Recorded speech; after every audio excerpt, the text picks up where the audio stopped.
దేవుని పరిశుద్ధ నామమునకు మహిమ కలుగునుగాక. ప్రేమని దేవుని బిడ్డరా, ఈ దినము దేవుని వాక్యాన్ని ధ్యానించుకునే కృపను దేవుడు మనకు అనుగ్రహించినందుకు దేవునికి స్తోత్రము.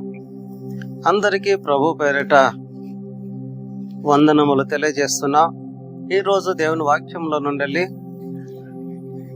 లూకా సువార్త 13వ అధ్యాయము 10వ వచనం నుండి 13వ వచనం వరకు మనం చదువుకుందాం. విశ్రాంతి దినమున ఆయన యొక్క సమాజ మందిరములో బోధించుచున్నప్పుడు 18 ఏండ్ల నుండి బలహీనపరచు దయ్యము పట్టిన యొక్క స్త్రీ అచ్చట నుండెను. ఆమె నడుము వంగిపోయి ఎంత మాత్రమును చక్కగా నిలువబడలేకుండెను. యేసు ఆమెను చూసి రమ్మని పిలిచి, అమ్మా, నీ బలహీనత నుండి విడుదల పొంది ఉన్నావని ఆమెతో చెప్పి ఆమె మీద చేతులుంచగానే ఆమె చక్కగా నిలువబడి దేవుణ్ణి మహిమపరిచెను. ప్రియ ధనులరా, ఇక్కడ దేవుని వాక్యంలో ఒక స్త్రీ మనకు కనపడుతుంది. ఈ స్త్రీ నడుము వంగిపోయినదిగా, ఎంత మాత్రమునో చక్కగా నిలబడలేనిదిగా ఉన్నట్లు మనకు కనబడుతుంది. ఆమె ఆ స్థితిలో 18 సంవత్సరాల నుండి ఈమె ఉన్నది. అయితే 18 సంవత్సరాల నుండి ఈమె నడుము వంగిపోయిన స్థితిలో ఉండి చక్కగా నిలవబడలేని స్థితిలో ఎందుకు ఉన్నది అనంటే, ఆమె దయ్యము పట్టినందువలన అలాగా బంధించబడినదిగా ఉన్నది. అంటే దయ్యము ఆమెను పట్టి ఆమె నడుమును వంచి చక్కగా నిలవబడకుండా 18 సంవత్సరాల నుండి ఆమెను బంధించి పెట్టింది. ఒక దినమున యేసయ్య సమాజ మందిరములో దేవుని వాక్యాన్ని బోధించుచున్నప్పుడు ఈమె ఆ సమాజ మందిరంలోనికి ఆ దినము వచ్చింది. యేసయ్య ఆమెను చూచి ఆమె మీద కనికరపడి ఆమెను దగ్గరికి రమ్మని పిలిచి ఆమెను ముట్టి స్వస్థపరిచెండు. ఆ దయ్యమును వెళ్ళగొట్టగానే ఆమె నడుము చక్కగా వచ్చి ఆమె చక్కగా నిలబడింది.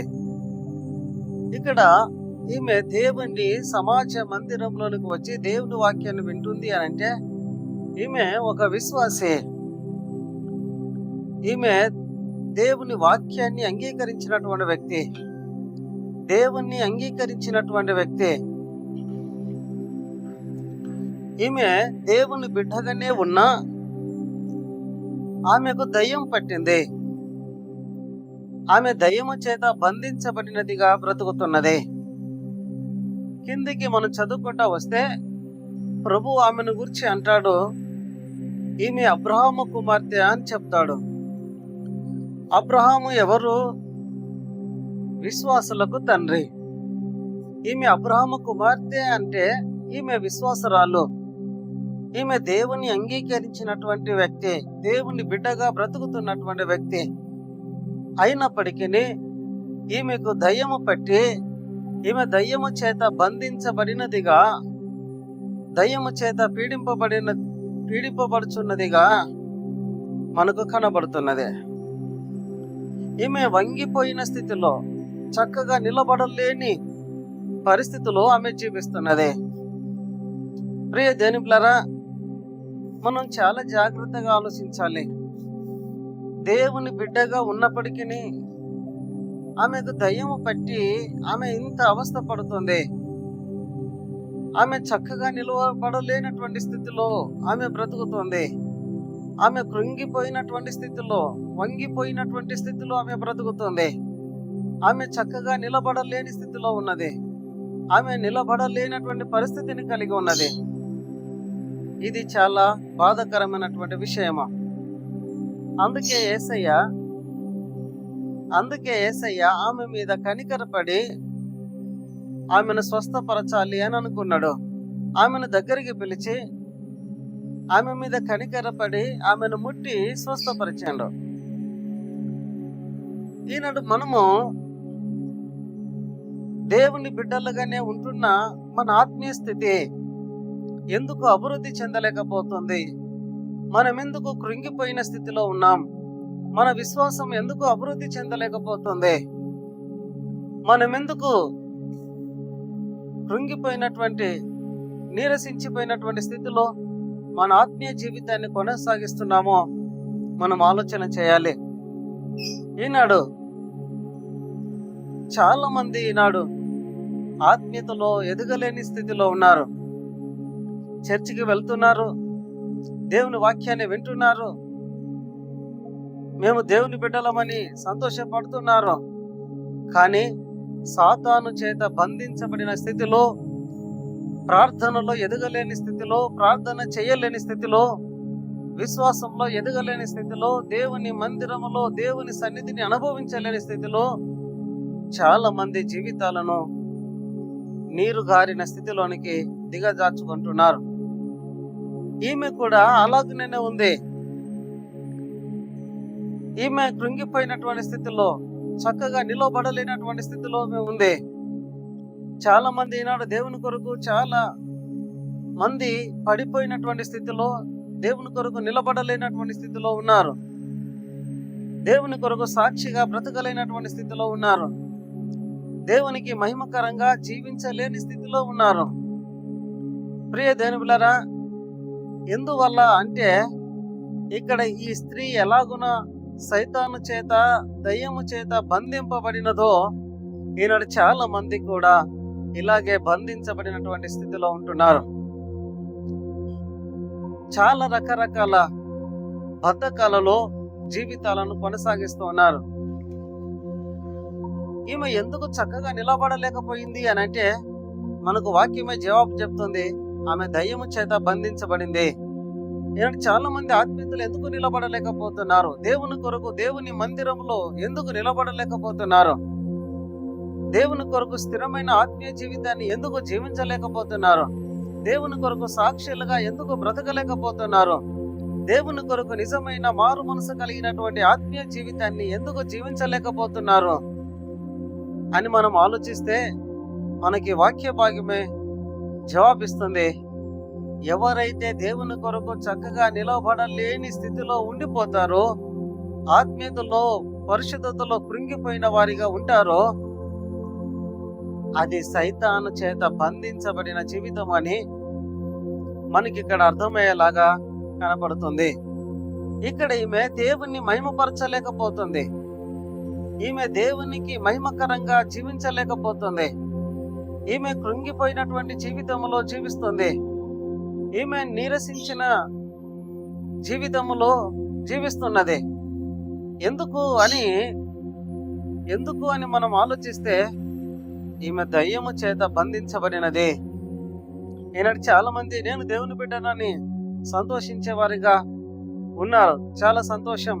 అయితే దేవుని బిడ్డగా చెప్పుకుంటున్నటువంటి నీవు బంధకాల నుండి బయటికి రావాలి. ప్రార్థన లేని జీవితంలో నుండి బయటికి రావాలి. నామకార్థపు స్థితిలో నుండి బయటికి రావాలి. దేవుని కొరకు నిజమైనటువంటి విశ్వాసిగా, నిజమైనటువంటి దేవుని బిడ్డగా నువ్వు బ్రతకడానికి నీ బంధకాల నుంచి బయటికి రావాలి. ప్రార్థన లేని జీవితాన్ని ఇంకెంత కాలం నువ్వు కొనసాగిస్తావో, ఆ ప్రార్థన లేని జీవితంలో నువ్వు బయటికి రావాలి. యేసు ప్రభు ప్రార్థన గురించి చెప్పినటువంటి విషయము మనకందరికి తెలుసు. మీరు శోధనలో ప్రవేశింపకుండానట్లు మెలకువగా ఉండి ప్రార్థన చేయండి అని చెప్పాడు ఆయన. అంటే ప్రార్థన చేయకపోతే శోధనలోనికి వెళ్తారు. వారు శోధించబడిన జీవితాన్ని జీవిస్తారు. శోధనలో చిక్కుకుంటారు. శోధన అనే బంధకాలలోనికి వెళ్ళిపోతారు. అంటే జీవితం బంధించబడినదిగా, శోధించబడేదిగా మారుతుంది. అందుకే ప్రార్థన లేకుండా నువ్వు జీవితాన్ని గడుపుతున్నావనంటే నువ్వు బంధకాలలో ఉన్నట్టే. మార్పు చెందలేని స్థితిలో నువ్వు ఉన్నావనంటే నువ్వు బంధకాలలో ఉన్నట్టే. సైతాను నిన్ను మార్పు లేని ఆ నామకార్థపు జీవితంలో, లేదా మారు మనసు పొందలేనటువంటి ఆ భ్రమ కలిగిన జీవితంలో నిన్ను బంధించి పెట్టింది అని మనం అర్థం చేసుకోవాలి. సుప్రియమైనటువంటి దేవుని పిల్లరా, ఇక్కడ యేసు ప్రభు ఆమెను రమ్మని దగ్గరికి పిలిచాడు. ఆమె మందిరములోనే ఉంది, కానీ యేసయ్యకు దూరంగా ఉంది. సో దేవుడు అంటున్నాడు, నువ్వు నా దగ్గరికి రా. యేసయ్య దగ్గరికి వస్తే, యేసయ్యకు దగ్గరగా చేరుకుంటే మనకు విడుదల దొరుకుతుంది. చాలా మంది మందిరానికి వచ్చినట్టే వస్తారు, కానీ దేవునికి దగ్గర కారు. మందిరంలో నుండి వెళ్ళిపోతారు. చాలా మంది ప్రార్థన చేస్తున్నామన్నట్లుగా వారికి వారే భ్రమపడతారు, కానీ దేవునికి దగ్గరగా చేరలేకుండా బ్రతుకుతారు. చాలా మంది దేవుని నమ్ముకున్నామని అనుకుంటారు, కానీ హృదయాన్ని దేవునికి ఇవ్వకుండా ఈ హృదయాన్ని ఈ లోకానికి ఇచ్చేస్తారు. అందుకే దేవుని వాక్యం మనకు తెలియజేస్తుంది, మీరు పెదవులతో నన్ను ఆరాధిస్తున్నారు, కానీ మీ హృదయము నాకు దూరంగా ఉంది అని దేవుని వాక్యంలో ప్రభు చెప్పాడు. సో ప్రియ దేవునిలారా, దేవునికి నువ్వు దూరంగా బ్రతుకుతున్నావనంటే, ఆత్మీయతకు నువ్వు దూరంగా బ్రతుకుతున్నావనంటే నువ్వు బంధకాలలో ఉన్నావని దాని అర్థము. సైతాను నిన్ను బంధించి పెట్టింది. దేవునికి దగ్గరగా రాకుండా నిన్ను దేవునికి దూరంగా తిప్పుతూ అనేక బంధకాలలో నిన్ను బంధించి పెట్టి నిన్ను కృంగిపోయిన స్థితిలోనికి దిగజార్చింది. ఇలాంటి స్థితిలో నుంచి మనం బయటికి రావాలి అని అంటే యేసయ్యకు దగ్గరగా రావాలి. ఈమె దేవుని మందిరంలో ఉన్నది, కానీ యేసయ్యకు దగ్గరగా లేదు. అందుకనే యేసయ్య ఆమెను చూసి ఆమెను దగ్గరికి రమ్మని పిలిచాడు. ఆమె దగ్గరికి వచ్చిన తర్వాత యేసయ్య ఆమెతో మాట్లాడి, నువ్వు విడుదల పొందినావు, నువ్వు స్వస్థత పొందినావు అని చెప్పి ఆమె మీద చేతులుంచి ఆమెను బాగు చేసిండు. అప్పుడు ఆ బంధకాలు తెగిపోయి ఆమెను పట్టినటువంటి ఆ దయ్యము ఆమెను విడిచిపెట్టి వెళ్ళిపోయింది. సుప్రియ దేవునిలారా, అప్పుడు జరిగిన అద్భుతం ఏంటిది అనంటే, ఆమె దేవుని కొరకు చక్కగా నిలబడి దేవుణ్ణి మహిమపరిచింది అని దేవుని వాక్యం మనకు తెలియజేస్తుంది. అంటే అప్పటి వరకు ఆమె మహిమపరచలేని స్థితిలో ఉంది, దేవుణ్ణి సంతోష పెట్టలేని స్థితిలో ఉంది. కారణం ఏంది అంటే బంధకాలలో ఉన్నది గనుక. సో ఈనాడు కూడా నువ్వు అనేక బంధకాలతో నింపబడి, అనేక సమస్యలతో నింపబడి, అనేక ఈ లోక సంబంధమైన సమస్యలను ఎదుర్కొంటూ వాటి నుంచి ఎలా విడుదల పొందక తెలియక, ఎలా విడిపించబడాలో తెలియక నువ్వు దేవుణ్ణి మహిమపరచలేనటువంటి స్థితిలో ఈ లోక సంబంధమైన విచారాలలో చిక్కుకొని ఉన్నావేమో. ప్రభు నీతో మాట్లాడుతున్నాడు వాక్యం ద్వారా. నువ్వు దేవునికి దగ్గరగా రా. యేసయ్యకు నువ్వు దగ్గరగా వస్తే ఆయన నిన్ను విడిపిస్తాడు, నిన్ను స్వస్థపరుస్తాడు, నీ బంధకాలన్నిటిని తెంపి నీకు విడుదలను కలిగిస్తాడు. అప్పుడు నువ్వు దేవుణ్ణి మహిమపరుస్తావు. సో ఇక్కడ ఈ స్త్రీ విడుదల పొందిన తర్వాత యేసయ్యను దేవుణ్ణి మహిమపరిచిందామె. ఈనాడు నువ్వు దేవుణ్ణి మహిమపరచలేని స్థితిలో, కృంగిపోయినటువంటి స్థితిలో నువ్వు ఉన్నావేమో. ఆలోచన చేద్దాం. ప్రభుకు దగ్గరగా వద్దాము. ప్రభు ద్వారా విడుదల పొంది ప్రభు కొరకు చక్కగా నిలబడిన ఆత్మీయ జీవితాన్ని ప్రభు కొరకు జీవించుదాం. దేవుడు నిన్ను ప్రేమిస్తున్నాడు. నీ బంధకాల నుంచి అన్నిటి నుండి విడిపించి నిన్ను ప్రభు కొరకు నిలబెట్టాలని, నీకు విడుదల జీవితాన్ని కలిగించాలని, నీ బంధకాల నుంచి నిన్ను విడిపించి నిన్ను ప్రభు కొరకు చక్కగా నిలబెట్టి ఆయనకు సాక్షిగా బ్రతికించాలని ప్రభు కోరుకుంటున్నాడు. కనుక ప్రియమైన దేవుని పిల్లరా, మనం ఆలోచన చేద్దాం. ఈరోజు మన ఆత్మీయ స్థితి కృంగిపోయినదిగా ఉన్నదా? బలహీనపడినదిగా ఉన్నదా? ప్రభు కొరకు జీవించలేనిదిగా ఉన్నదా? ప్రభువును ప్రేమించలేనిదిగా ఉన్నదా? ప్రభు కొరకు స్థిరముగా నిలబడలేనిదిగా ఉన్నదా? ఆలోచన చేద్దాం. అలా ఉంటే ఆలస్యం చేయకుండా యేసయ్యకు దగ్గరగా వద్దాం. యేసయ్యకు దగ్గరగా రా. యేసయ్య దగ్గరికి వచ్చి, యేసయ్యకు దగ్గరగా వచ్చి ఆయన చేతికి నీ జీవితాన్ని అప్పగిస్తే ఆయన నిన్ను ముట్టి విడిపిస్తాడు. నీ బంధకాలన్నింటినీ తెంపేస్తాడు. నిన్ను బంధించి పెట్టిన ఆ దురాత్మల నుండి నిన్ను విడిపించి ప్రభువును మహిమపరిచే జీవితాన్ని నీకు అనుగ్రహిస్తాడు. మనం ఆలోచన చేద్దామా? ప్రభువుకు దగ్గరగా వద్దామా? విడుదల పొంది ప్రభువును మహిమపరుస్తామా? అయితే ప్రభువుకు మన జీవితాన్ని సమర్పించుకుందాం. దేవుడు ఈ వాక్య భాగాన్ని మన జీవితాలలో ఫలింపచేయును గాక. అందరం అలాగనే కళ్ళు మూసుకొని ప్రార్థన చేద్దాం. పరిశుద్ధాత్మ దేవా, నీకు వందనాల స్తోత్రము చెల్లిస్తున్నాం. నీ వాక్యాన్ని బట్టి నీకు స్తోత్రములు. అవును, ఆ స్త్రీ నడుము వంగిపోయినదై చక్కగా నిలవబడలేక, తండ్రి కృంగిపోయిన స్థితిలో జీవిస్తుంటే ఆమె మీద కనికరపడి ఆమెను దగ్గరికి రమ్మని పిలిచి ఆమెను స్వస్థపరిచిన దేవా, ఈనాడు అనేక నీ ప్రజలను కృంగిపోయిన స్థితిలో వాళ్ళు పడి ఉండగా, మనశ్శాంతి లేక, ఆరోగ్యము లేక, ఆర్థికంగా ఆత్మీయంగా కృంగిపోయిన వారిగా తండ్రి జీవితాన్ని కొనసాగిస్తుండగా, అలాంటి బంధకాల చేత పీడింపబడుచున్న నీ ప్రజలను, నీ బిడ్డలను రక్షించండి, విడిపించండి, స్వస్థపరచండి తండ్రి. ప్రతి శోధన నుండి విడిపించండి, ప్రతి బంధకంచెలు విడిపించండి, ప్రతి విధమైన బంధకాలను కలిగించిన దుష్టాత్మ నుంచి విడిపించి పరిపూర్ణ విడుదల, రక్షణను మీరు అనుగ్రహించి నీకు సాక్షులుగా నీ కొరకు చక్కగా నిలవబడి బ్రతకడానికి కృపను దయచేయమని ఈ బలమైన చేతులకు సమర్పిస్తున్నాను. నీ బిడ్డల ఆత్మీయ జీవితాలను విడుదలతో నింపండి, బాగు చేయండి తండ్రి. నీకు మహిమకరముగా నిన్ను మహిమపరిచే ఆత్మీయులుగా లేవనెత్తమని మీ బలమైన చేతులుగా అప్పగిస్తున్నాను.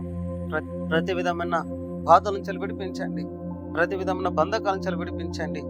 కుటుంబ తండ్రి శారీరక మానసిక ఆత్మీయ జీవితంలో నెమ్మది సమాధానాన్ని కలిగించి ఆశీర్వదించి కాపాడమని యేసు నామంలో ప్రార్థిస్తున్నాము తండ్రి. ఆమేన్.